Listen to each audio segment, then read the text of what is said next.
রাষ্ট্রপতি মোহাম্মদ শাহাবুদ্দিন নিয়ে একটি খবর আমাদের সময় আর কয়েকটি অনলাইন প্রকাশ করেছে। রাষ্ট্রপতির পদত্যাগ নিয়ে যা বললেন আসিফ নজরুল, কি বললেন, কেন বললেন? এখানে বলা হচ্ছে রাষ্ট্রপতি মোহাম্মদ শাহাবুদ্দিন পদত্যাগ করেছেন এমন খবর মিথ্যা ও গুজব বলে জানিয়েছেন অন্তর্বর্তী সরকারের আইন উপদেষ্টা আসিফ নজরুল। ফেসবুকে লিখেছেন যে আমার নাম ব্যবহার করে কিছু অপপ্রচার হচ্ছে। রাষ্ট্রপতি রিজাইন করেছেন বলে যে খবর, আমার ছবি যে খবর বের হয়েছে আমার ছবি ব্যবহার করে, তা সম্পূর্ণ ভুয়া। যাই হোক, এটি তিনি বলছেন যে বিচার বিভাগের কর্মকর্তা ও তার পরিবার সদস্যদের সম্পত্তির হিসাব আগামী 10 কর্মদিবসের মধ্যে দাখিলের নির্দেশ দেন আইন উপদেষ্টা। ওই দিন বলেন, সুপ্রিম কোর্টের সঙ্গে পরামর্শ করে সব বিচার বিভাগীয় কর্মকর্তা ও তাদের পরিবারের সদস্যদের দেশে বিদেশে অবস্থিত স্থাবর অস্থাবর সম্পত্তির হিসাব বিবরণী আগামী 10 কর্মদিবসের মধ্যে দাখিল করার নির্দেশ দিয়েছি। যাক, সেটা অন্য খবর।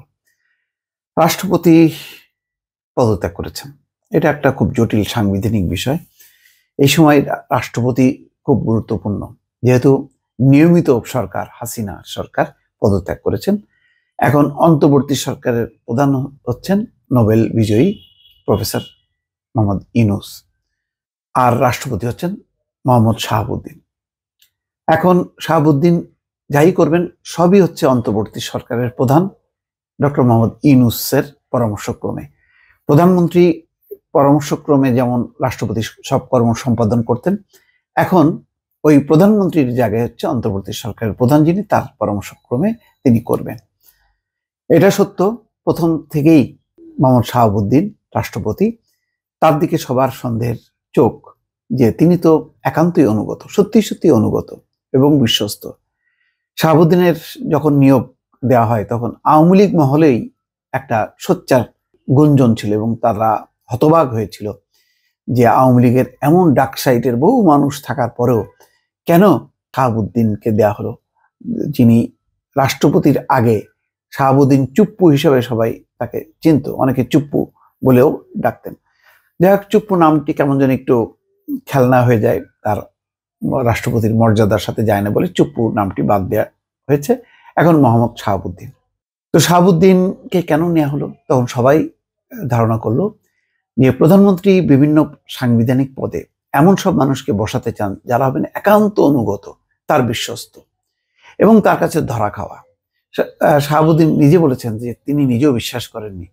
তিনি পা ছুঁয়ে সালাম করতে গিয়েছিলেন শেখ হাসিনাকে, কেননা তিনি নিজেকে ছাত্রলীগের কর্মী মনে করেন এবং শেখ হাসিনার কর্মী, সেই হিসেবেই তার অবস্থান। এবং কর্মজীবনে তিনি ওই দুদকের কমিশনার ছিলেন, কোন প্রতিষ্ঠানের প্রধান হিসেবেও তিনি কাজ করেননি। না সচিবালয়ে তিনি বিচার বিভাগের কোনো সচিব ছিলেন বা প্রধান পদে ছিলেন, তাও না। বহুল আলোচিত ইসলামী ব্যাংক যখন নাকি ওই এস আলমের আওতায়, সেই ইসলামী ব্যাংকের তিনি কিন্তু একজন ছিলেন উপদেষ্টা, আইন উপদেষ্টা, এবং বলা হয় এখানে অনেক ভাগবটরার সাথেই তখন তার সংযোগ ছিল। যাই হোক, নানান রকম তার যেই অবস্থান ছিল সেই অবস্থানের সঙ্গে আওয়ামী লীগ সরকারের যেই রাষ্ট্রপতি হওয়ার এই বিষয়টি সবাই অবাক হলেও সবাই মেনে নেয়, যেহেতু তখন শেখ হাসিনা হচ্ছে সব দণ্ডমুণ্ডের কর্তা, তিনি যা বলবেন সেটাই একেবারে বিতর্কের ঊর্ধ্বে।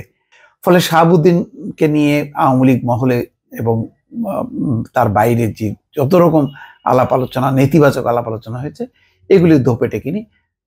শেখ হাসিনার সিদ্ধান্তই চূড়ান্ত, সেই হিসেবেই তিনি আসলেন। এখন এই যে তিনি আসলেন, তারপরে যে রাজনৈতিক পট পরিবর্তন হলো, তাতে কি লাভ হলো? লাভ হয়নি, বরং তিনি যা যা বলা হচ্ছে তাকে তিনি সাথে সাথে সেই আদেশ নির্দেশে সই করছেন। তিনি সন্দেহমুক্ত হওয়ার জন্য এবং তিনি তার পদ নিয়ে যাতে কোনো রকম ঝুঁকির মধ্যে না থাকে, সেই কারণে তিনি এদিক সেদিক করছেন না, একেবারেই নিশ্চিত। কেননা তার ভেতরে যত কষ্টই হোক না কেন, তাকে সেই শপথ পড়াতে হয়েছে প্রধান উপদেষ্টাদেরকে, প্রধান বিচারপতিকে সরিয়ে নতুন বিচারপতি যে শপথ, সবকিছুই তাকে করতে হচ্ছে। চুপচাপ কিছুই করার নেই, কিছু করার থাকেও না। আমাদের এখানে যে রাষ্ট্রপতির যে ক্ষমতা, এটা হচ্ছে একেবারেই আলংকারিক, এক ধরনের জাস্ট শোভাবর্ধন করে, তার কোনো তেমন কোনো সাংবিধানিক ক্ষমতা নেই। যদি সরকার পতন হয়, জরুরি অবস্থা হয়, তখন হয়তো তিনি করতে পারেন এরকম। তাও জানি না শেখ হাসিনা যে সংবিধান, তাতে শুধু তারই ক্ষমতা, আর কারোর ক্ষমতা বিন্দুমাত্র আছে কিনা এটা বলা মুশকিল। ফলে এরকম একটা মানুষকে অনেক যন্ত্রণা নিয়ে এখন কাজ করতে হচ্ছে। তারপরেও মানুষের সন্দেহ, যেহেতু তিনি হাসিনার নিয়োগকৃত, তার বিশ্বস্ত, তিনি কখন না উল্টাপাল্টা কিছু করেন, এরকম একটা সন্দেহের তীর আছে বলেই যখন নাকি এরকম একটি গুজব ছড়ানো হলো যে তিনি পদত্যাগ করেছেন, সাথে সাথে এটার একটা স্বাভাবিক প্রতিক্রিয়া হয়েছে, এবং যার প্রেক্ষিতে আইন উপদেষ্টা আসিফ নজরুল ব্যাখ্যা দিয়ে বলছেন যে না, তিনি পদত্যাগ করেননি, তিনি স্বপদে আছেন।